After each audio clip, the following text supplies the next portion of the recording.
Hello students, आप सभी का मेरे YouTube channel spark success academy में स्वागत है। और आज हम लोग क्लास 10 का ज्योग्राफी पढ़ेंगे, है ना, जिसमें आपका जो संसाधन का चैप्टर चल रहा था, है ना, उसमें हम लोग संसाधन पढ़ लिए, भूमि संसाधन पढ़े, जल संसाधन पढ़ लिए, है ना, वन्य और वन्य प्राणी संसाधन पढ़े।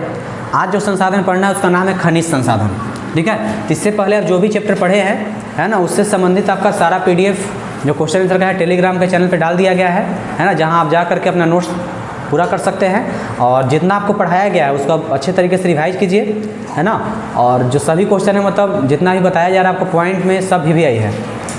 ठीक है, तो इसलिए अभी शुरुआत में आप लोग फेयर कंप्लीट रखिए, उसको बार बार रिवाइज करते रहिए। ठीक है, और जो दिक्कत होता है तो कमेंट में बता सकते हैं। ठीक है, उसमें सुधार करने का प्रयास किया जाएगा। ठीक है, तो देखिए आज हम लोग को जो पढ़ना है उसका नाम है खनिज संसाधन, यानी घ नंबर चैप्टर जो है संसाधन में खनिज संसाधन पढ़ना है। तो देखिए खनिज संसाधन जो है, जैसे पहले बात की खनिज होता क्या है, तो पृथ्वी तल के नीचे से प्राप्त वैसा भी तत्व, है ना, जो भी तत्व पृथ्वी तल के नीचे से प्राप्त होता है उसे क्या कहते हैं, हम खनिज कहते हैं। तो देखिए खनिज जो है आज आधुनिक सभ्यता का क्या है, रीढ़ है।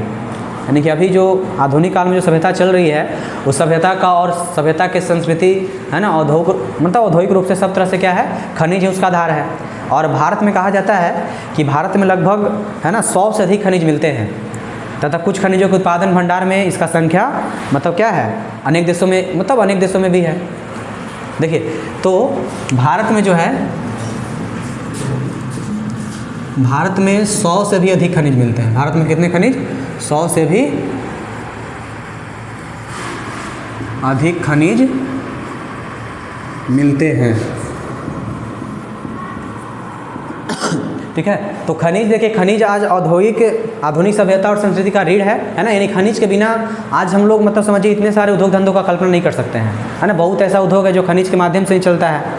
तो इस कारण से लगभग खनिज क्या होता है, सभ्यता संस्कृति का आधार होता है और आधुनिक सभ्यता का रीढ़ भी है।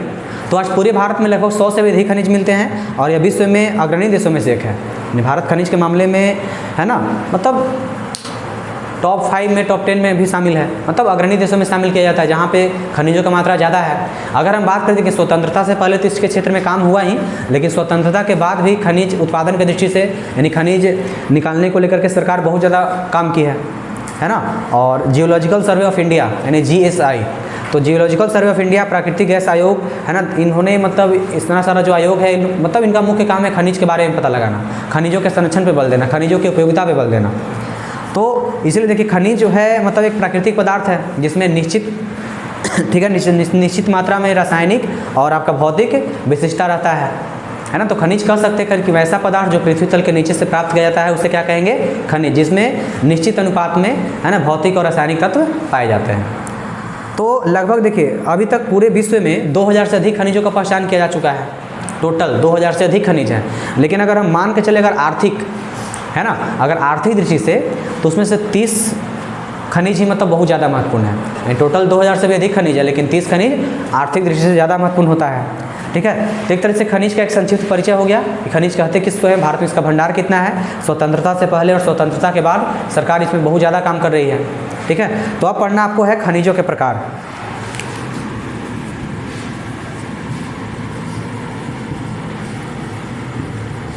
खनिजों के प्रकार, तो अगर आप बात कीजिए खनिजों के प्रकार का, तो खनिज मुख्यतः जो होता है 2 प्रकार का होता है।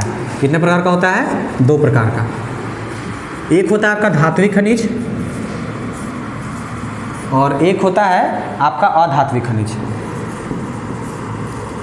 धात्विक खनिज एक हुआ और एक हो गया आपका अधात्विक खनिज। ठीक है, लेकिन धात्विक खनिज कहता है कि जिसमें धातु का मात्रा होता है वैसा खनिज में धातु पाया जाएगा, है ना, धात्विक है ही, और इसमें अधात्विक लग गया था, इसमें धातु का मात्रा नहीं होगा। तो वैसा खनिज जिसमें धातु होगा, जिसमें धातु का मात्रा होता है उसे धात्विक खनिज कहेंगे। जैसे कि लौह अयस्क, क्या हो जाएगा आपका, लौह अयस्क हो जाएगा, तांबा हो जाएगा, ठीक है, आपका निकिल हो जाएगा, और है ना टंगस्टन, मैग्नीज, ये सब क्या है लगभग, आप सॉरी टंगस्टन नहीं, है ना, मैग्नीज हो जाएगा। यानी कि वैसा खनिज जिसमें धातु का मात्रा हो उसे क्या कहेंगे, धात्विक खनिज, और वैसा खनिज में धातु का मात्रा नहीं होता उसे अधात्विक खनिज। जैसे इसमें आपका टंगस्टन, ठीक है। उसके बाद आपका, ठीक है, जितना भी है लगभग सोना, चांदी, बॉक्साइट सब क्या है, मतलब अधात्विक में आएगा। यानी देखिए जैसे अधात्विक खनिज में आपके जो मुख्य रूप से हैं, इसमें तो लगभग थोड़ा सा रखो तो उसमें, ठीक है। तो दूसरा आपका है अधात्विक खनिज। अधात्विक खनिज कहता है कि वैसा खनिज जिसमें मतलब धातु नहीं होता है। तो देखिए इसमें अधात्विक में आपका मुख्यतः आ जाएंगे जीवाश्म। क्या आ जाएगा? जीवाश्म। देखिए तो सबसे पहले आपको विस्तार से पढ़ना है धात्विक के बारे में, ठीक है। यानी कि जैसे इसमें कहने का मतलब है कि इसमें अधात्विक का मतलब इसमें धातु नहीं होगा, उसे क्या कहेंगे? अधात्विक खनिज कहेंगे। जैसे चूना पत्थर, डोलोमाइट, अबरक, जिप्सम, इसका एग्जाम्पल कौन कौन है? मुख्यतः है चूना पत्थर, डोलोमाइट, ठीक है, जिप्सम, उसके बाद आपका हो जाएगा, है ना, लगभग जिप्सम हो गया, अबरक हो जाएगा। अबरक इसका फेमस एग्जाम्पल है ना, इत्यादि कह सकते हैं, आदि कह दीजिए। तो धात्विक समझ गए। खनिज दो तरह के, धात्विक खनिज, अधात्विक खनिज। धात्विक खनिज का मतलब इसमें लोहे, जिसमें धातु का मात्रा होगा उसे धात्विक कहेंगे। इसका एग्जाम्पल लौह, यश, तांबा, निकेल, मैग्नीज आदि। अधात्विक में इसमें धातु का मात्रा नहीं पाया जाएगा, उसे क्या कहेंगे? अधात्विक खनिज। जैसे चूना पत्थर, डोलोमाइट, जिप्सम, अबरक आदि। तो देखिए आपका जो धात्विक खनिज है, धात्विक खनिज आपका दो तरह का होता है। कितने प्रकार का होता है? दो प्रकार का। धात्विक खनिज में तो टोटल दो प्रकार का होता है। जैसे एक होता है लौह युक्त, क्या होता है? एक हो जाएगा आपका लौह युक्त, ठीक है। पहला है लौह युक्त और दूसरा है अलौह युक्त। अलौह युक्त है ना, कि लौह युक्त खनिज और दूसरा अलौह युक्त खनिज। तो देखिए लौह युक्त कहता है कि जिसमें लोहे की मात्रा पाई जाती है ना, यानी कि जिसमें लोहे का मात्रा अधिक पाया जाएगा। जिसमें लौह युक्त कहता है कि वैसा खनिज जिसमें, है ना, लोहे का अंश अधिक पाया जाएगा उसे क्या कहेंगे? लौह युक्त। लेकिन जिसमें लोहे का अंश कम मात्रा में पाया जाता है, ठीक है, जिसमें जो है लोहे का अंश कम मात्रा में पाया जाएगा उसको अलौह युक्त कहेंगे। तो लौह युक्त का मतलब इसमें लोहे का मात्रा अधिक पाया जाता है और अलौह युक्त का मतलब इसमें लोहे की मात्रा कम पाई जाती है। तो लौह युक्त में आपका कौन कौन आ जाएगा, है ना? लौह युक्त में आपका आ जाएगा, है ना, ये निकल, टंगस्टन, ये सब लौह। पहला लौह अयस्क जितना भी है, ठीक है, मैग्नीज, निकिल, etc, ठीक है। और अलौह युक्त का मतलब जिसमें लोहे का मात्रा पाया जाता है लेकिन कम मात्रा में पाया जाता है। जैसे कि सोना, चांदी, सीसा, ये सब क्या है? अलौह युक्त में आ जाएगा। क्या क्या?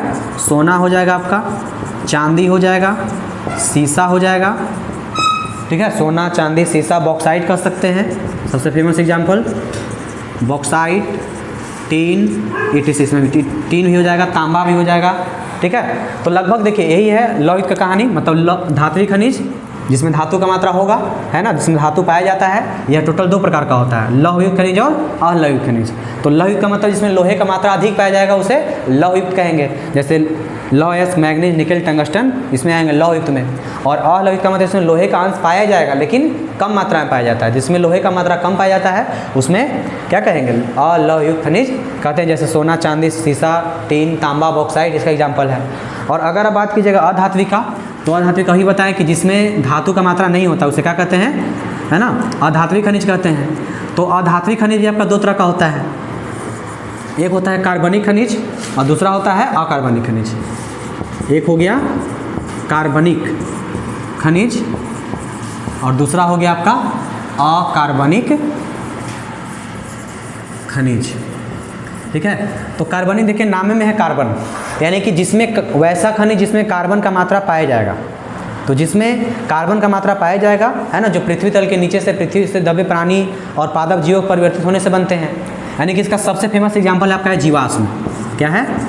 इसके अंतर्गत क्या आते हैं? जीवाश्म आते हैं। जीवाश्म मतलब कोयला, पेट्रोलियम, प्राकृतिक गैस। चूँकि इन तीनों का निर्माण कैसे होता है? पृथ्वी के नीचे दबे प्राणी और पादप के, मतलब दोनों के दबने से परिवर्तित जो होता है उससे कोयला, पेट्रोलियम और जीवाश्म प्राप्त होता है। तो कार्बनिक का मतलब जिसमें कार्बन का मात्रा पाया जाए उसे कार्बनिक खनिज कहेंगे। इसके अंतर्गत जीवाश्म, और जीवाश्म का अर्थ क्या होता है? कोयला, पेट्रोलियम, प्राकृतिक गैस। अगर हम बात करें अकार्बनिक का, तो अ लग गया, यानी कि जिसमें कार्बन का मात्रा नहीं पाया जाएगा। तो वैसा खनिज जिसमें कार्बन की मात्रा नहीं होता है तो उसे क्या कहेंगे? अकार्बनिक। जैसे कि अबरक, ग्रेफाइट इसका फेमस एग्जाम्पल है। यानी कि इसमें जीवाश्म नहीं होगा आपका, इसमें क्या हो जाएगा? अबरक हो जाएगा, ठीक है, ग्रेफाइट हो जाएगा, इस तरीके से इसका आदि कर दीजिए। तो आप भी अभी तक समझ गए हो खनिज क्या होता है, भारत में कितने खनिज मिलते हैं, ठीक है। और आपको फिर खनिजों के प्रकार पढ़ाएं कि धात्विक और अधात्विक। धात्विक किसे कहेंगे, अधात्विक किसे कहेंगे। जिसमें धातु का मात्रा है उसे धात्विक, है ना, इसमें धातु का मात्रा है उसे अधात्विक। तो धात्विक दो तरह का, लौहयुक्त और अलोहयुक्त। तो लौहयुक्त में जिसमें लोहे का अंश पूर्ण रूप मतलब अधिक मात्रा में, और जिसमें लोहे का अंश कम मात्रा में, तो उसके अलोहित कहेंगे, है ना। दोनों का एग्जाम्पल भी दिया हुआ है। उसके बाद पढ़े अधात्विक का भी दो प्रकार का होता है, कार्बनिक और अकार्बनिक खनिज। तो कार्बनिक का मतलब जिसमें कार्बन का मात्रा उसे जीवाश्म कहते हैं, मतलब जिसमें कार्बन का मात्रा होगा उसे कार्बनिक खनिज, और जिसमें कार्बन का मात्रा नहीं होता उसे अकार्बनिक खनिज कहते हैं, ठीक है। तो देखिए, तो अगर हम बात करें आपको धात्विक खनिज और अधात्विक खनिज से, आपके एग्जाम में क्वेश्चन आता है कि धात्विक खनिज और अधात्विक खनिज में अंतर बताइए। देखिए धात्विक पहला अंतर हो गया आपको, देखिए कि धात्विक खनिज को गलाने पर धातु प्राप्त होगा आपका, धात्विक खनिज को गलाने पर क्या होगा, धातु प्राप्त होता है, और अधात्विक खनिज को गलाने पर धातु प्राप्त नहीं होता।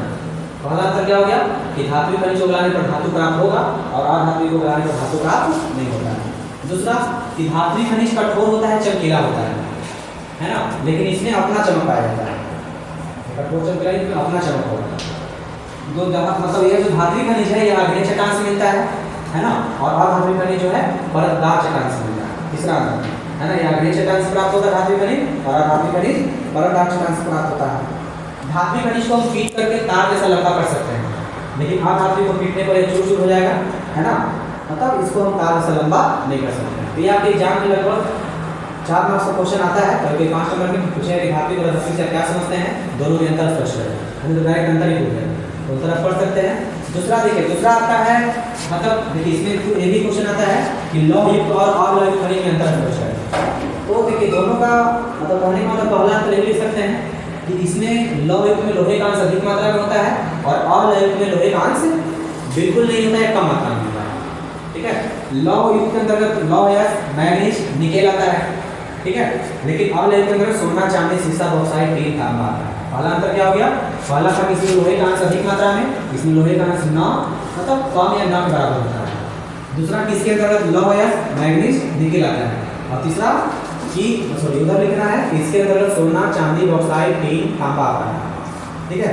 अगर हम बात करें तीसरा इसके रंग का, तो इसका रंग सलेटी कलर, धूसर या मटमैला होता है लौहयुक्त का, है ना, और इसके अनेक रंग हो सकते हैं। लौहयुक्त का रंग सलेटी, मटमैला या धूसर कलर होता है, और अलोहयुक्त का मतलब उसके अनेक रंग होते हैं, ठीक है।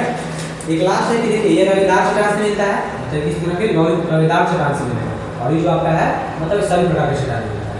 इस तरीके से आप इसका अंतर कर सकते हैं। देखिए तो है ना, इस तरीके से आप खनिज समझ गए, है ना, धातु के धातु के अंदर समझे, लौहयुक्त और अलोहयुक्त के अंदर भी समझ। देखिए अगर हम बात करें, है ना, खनिजों की विशेषता के बारे में,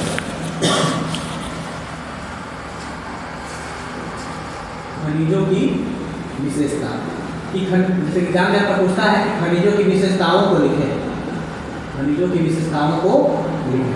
तो खनिजों की अगर हम विशेषता पढ़े तो देखिए इसका सबसे बड़ा खास विशेषता है कि आप पहले नंबर लिख सकते हैं कि देखिए भारत जैसे खनिजों का वितरण भारत में कहिए, पूरे देश में कहिए, तो पहला इसका विशेषता है कि खनिजों का वितरण असमान होता है, यानी खनिज हर जगह एक मात्रा में उपलब्ध नहीं होते हैं, है ना। दूसरा है कि खनिज कम गुणवत्ता वाले खनिज अधिक मात्रा में, और अधिक गुणवत्ता वाले खनिज कम मात्रा में पाए जाते हैं, ठीक है ना। पहला इसका विशेषता क्या हुआ, खनिज का वितरण असमान है। दूसरा विशेषता कि कम गुणवत्ता वाले खनिज अधिक मात्रा में, और अधिक गुणवत्ता वाले खनिज कम मात्रा में पाए जाते हैं। तीसरा जो इसका सबसे खास विशेषता है कि खनिज एक प्रकार का समाप्य संसाधन है ना, यानी कि इसको हम मतलब एक बार उपयोग करके पुनः उपयोग में लाया नहीं जा सकता है, इसको दोबारा उपयोग नहीं कर सकते हैं, यानी कि समाप्य संसाधन मतलब अनवीकरणीय संसाधन है, इसे हम पुनः प्राप्त नहीं कर सकते हैं।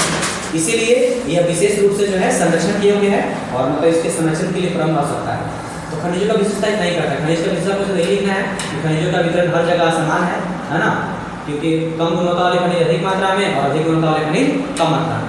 खनिजों की सबसे बड़ा विशेषता यही है कि एक प्रकार का समाप्य संसाधन है, अर्थात इसका उपयोग हम एक बार करने के बाद दोबारा उपयोग में ला नहीं सकते हैं, ठीक है। इसीलिए इसके संरक्षण की परम मतलब बहुत ज़्यादा आवश्यकता है।